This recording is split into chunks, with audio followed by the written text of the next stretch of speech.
வாழ்க வையகம், வாழ்க வையகம், வாழ்க வளமுடன்.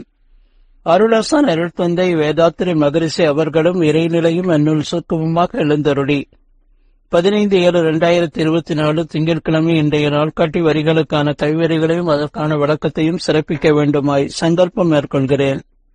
அனைவரையும் பணிவோடு முதற்கண் வணங்கி ஆரம்பிக்கலாம் என்றிருக்கிறேன். அனைவருக்கும் இனிய காலை வணக்கம். வாழ்க வளமுடன். சாமிஜியினுடைய இன்றைய நாள்காட்டி வரிகள்: அளவோடு உணவு உண்டால் உடல் உணவை ஜீரணிக்கும், அதிகமாக உண்டால் உணவு உடலை ஜீரணிக்கும் என்று சுவாமிஜி நமக்கு இந்த நாள்காட்டி வரிகள் கொடுத்திருக்காங்க. இதற்கான கவிதை வரிகள்: உண்ணும் உணவை 7 தாதுக்களாகி உடல் உயிர் அறிவு இவை தொடர்ந்து இயங்க காண்போம். என்னிடவும் இவற்றில் ஒரு செயல்கூட நாமோ பிறரோ நம் அரசு செய்ததில்லை. உண்மையிலே இறைவழியே ஊடுருவி நம்முள் இவை அனைத்து ஒழுங்கமைப்பாய் ஆட்டும்.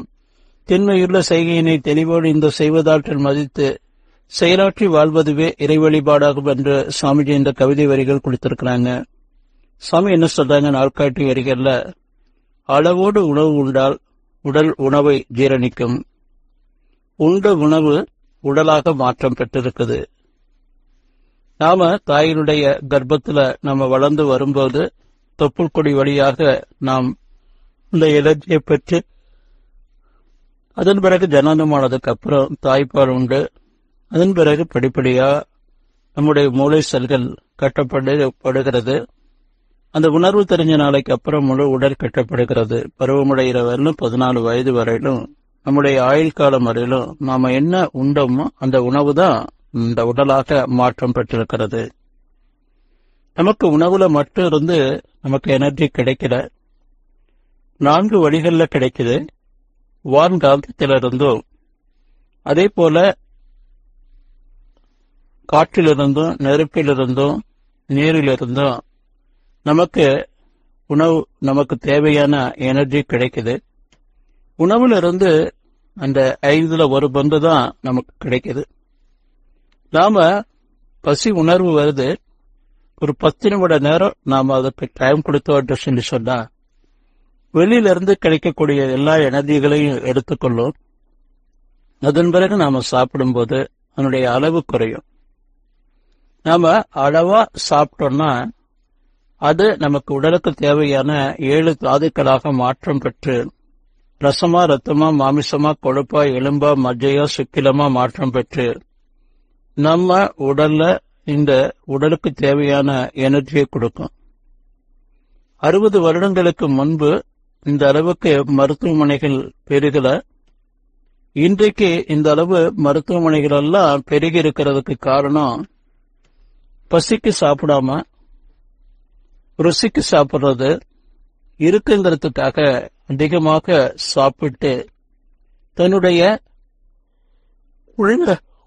உடல பாதிப்புக்கு உள்ளாக்கி இன்றைக்கு இந்த அளவுக்கு மருத்துவமனைகள் பெறுவதற்கு காரணமே நாம அதிகமாக அளவு முறை மீறி மாறி உணவு சாப்பிட்டு இந்த உடலை கெடுத்துட்டு இந்த உடல்ல ஏற்படக்கூடிய அத்தனை துன்பங்களுக்கும் காரணம் அளவு முறை மீறதுதான். சாப்பிட்டுட்டே இருக்கிறோம், ஒரு மனமான ஏப்பம் வரும். அந்த மனமான ஏப்பம் வரும்போது நாம நிறுத்திட்டோம் என்று சொல்லி சொன்னா அதுதான் நமக்கு அளவு. ஃபங்க்ஷனுக்கெல்லாம் போறோம், வெரைட்டி ரைஸ் கொடுப்பாங்க, அதே போல பருப்பு சாதம், அடுத்ததாக நமக்கு சாம்பார் போடுவாங்க. இதுல இடையில எக்ஸ்ட்ரா நிறைய வைப்பாங்க. இதெல்லாம் சாப்பிட்டதுல அந்த சாம்பார் சாதம் முடிஞ்சு நாம வத்தக்குழம்பு வரும்போதே நம்ம மனமான ஏப்பம் வரும். நாம அதோடு நிறுத்திட்டோம் என்று சொல்லி சொன்னா அதுதான் அளவு.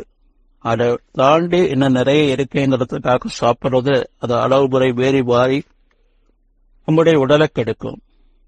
வேர்ல்டு காங்கிரஸ் மீட்டிங் நடக்குது ஆலியார்ல. அப்போ சுவாமிஜி உரையாற்றுறாங்க மதிய நேரம் அந்த உணவுக்கு முன்னாடி. அப்போ சுவாமிஜி என்ன சொல்றாங்கன்னா, உணவு சாப்பிட்டு அஜீரண கோளாறால சிரமப்படாதவங்க ஒருத்தர் இருந்தா கை தூக்குங்க என்று சொல்றாங்க.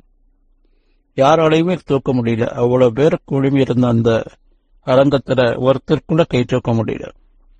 சாமி எப்பவுமே ஆலியார்ல இருந்து கோயம்புத்தூர் பயிற்சிகளுக்கு போவாங்க. பயிற்சிகளுக்கு போகும்போதெல்லாம் ஒரு அம்மா சாமிஜி எங்க வீட்டுக்கு சாப்பிடுவாங்க என்று அவங்க சாமிஜியை அழைப்பாங்க. பலமுறை கூப்பிடுறாங்க. ஒரு முறை போய் நின்ன உடனே சாமிஜி உங்க வீட்டுக்கு நான் சாப்பிட வரணும் அப்படின்னு சொல்லி சொன்ன உடனே இந்த அம்மா தான் சிறு பிராயத்திலிருந்து என்னென்ன கத்துக்கிட்டாங்களோ எல்லாமே ரெடி பண்ணி சாமிஜிய உணவு பரிமாறுறாங்க சாமிஜிக்கு. அப்போ சாமிஜி வர்றாரு, பாக்குறாரு எல்லாத்தையும். இப்போ வந்த உடனே இன்னொரு இலை ஒண்ணு கொடுமா அப்படிங்கிறாங்க. அந்த அம்மா ஒரு இலை கொண்டு வராங்க. பரிமாறப்பட்ட அந்த உணவுல தனக்கு தேவையானது எவ்வளவோ அதை வட்டி எடுத்துட்டு காயக்கல்பத்தை பண்ணி சாமிஜி சாப்பிட ஆரம்பிக்கிறாங்க. சாமி எல்லாம் சாப்பிட்டீங்கன்னா நான் சந்தோஷப்படுவேன் சாமிஜின்னு. சாமிஜி சொல்றாங்க, நான் சந்தோஷமா இருக்க முடியாதம்மா என்று.